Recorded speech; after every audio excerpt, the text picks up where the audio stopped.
while, you guys, I got a classic holster review for you here. Now, that sounds kind of funny, but I actually bought this because it was listed as a keyframe holster for my Smith & Wesson Model 10. And it's actually too big.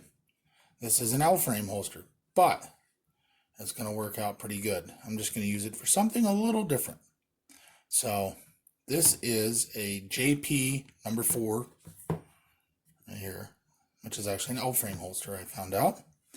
Leather duty holster.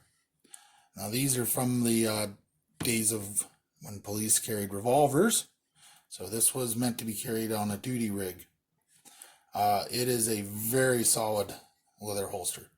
You can see even it shows some age. It's got some wear to it, but you look in here, that's some pretty thick leather. The holster itself, pretty thick leather, and it holds its shape. Like, it is a solid holster. I mean, that's all leather holding it together, just with thick leather inside. You can even see on the backing of it. It definitely will hold its shape. Makes holstering a little bit easier on these and drawing a little bit easier on something like this. And it has a dangle to it like you're hanging from a duty rig, which is something that takes a little getting used to, but for what I intended for, I think it'll work now.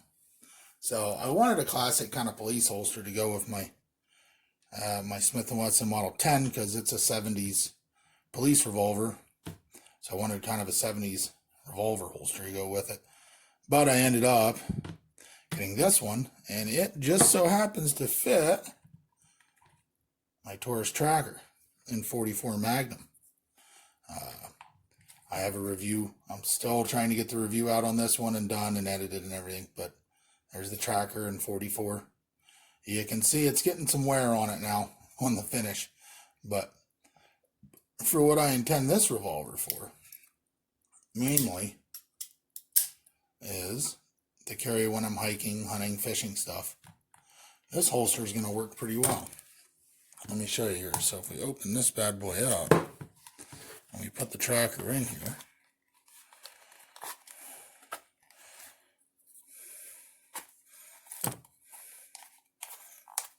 there we go.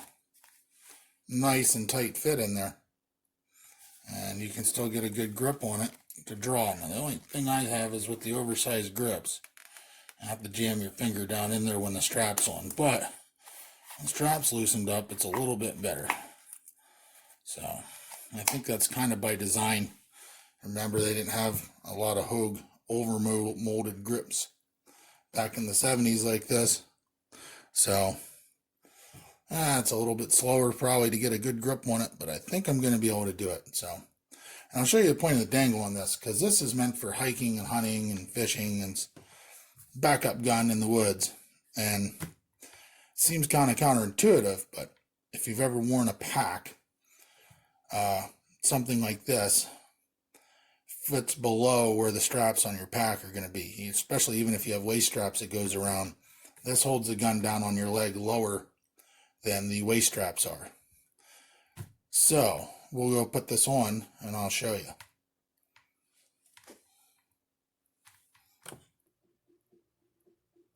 Alright, well, here you can kind of see it.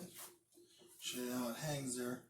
I usually wear my shirts untucked. You can see, even with the shirt untucked, the gun's still out. The important thing with this is I don't have my pack in here. It's out in the garage, buried, so we're not going to do that. But when you wear a backpack, especially one that has a strap that goes around, it all rides above my waist. And this puts the gun down on your hip down here. So it's down that way. Now you can still draw pretty easily. On this holster, there's a little thing here.